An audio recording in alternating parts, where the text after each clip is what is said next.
Okay, so I think one of the ways that, or in talking to people, because I have to deal with ladies a lot of times, because of my ministry and what I do, the NGO, I've discovered that our power is being used most times by the the abusers, is something we call grooming. Right. Which Shivani explained.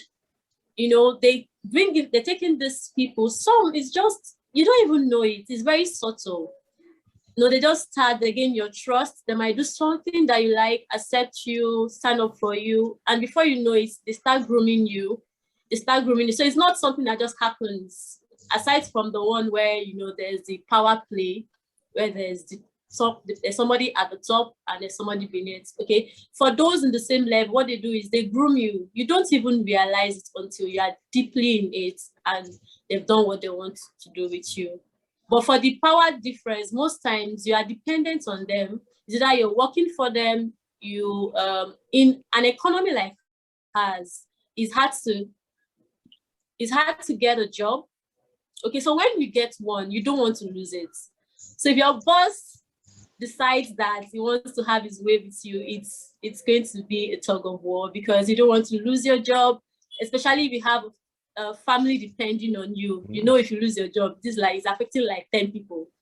Okay, so you're torn in between fighting for your rights and just giving in to it. So basically, there's a power play either way. Either way, wherever you find yourself, there's a power play either way. So I would agree with Joseph that it's basically still a power play for the abusers and the abused. This is turning into a fairly harrowing discussion, because I am clearly extraordinarily fortunate to live in the UK, where you stand at least a small chance of being able to walk away. But the examples Joseph said with a student, the examples that you say, Adenike, with a boss, and having to have a job or having to pass a course, which removes the choice from people. So what we're saying then is that people are trying to exert power over others. So how do you, so Adenike, what's the first thing you notice, or what's the first thing you've noticed in your clients where they see this grooming or this power play? Okay, sorry guys. Okay, so for the grooming, most times you meet people, when you meet someone who has self-esteem issues, one of the causes is either somebody has groomed them so much that they do not know who they are anymore. Right. Okay, so they are who this person says they are.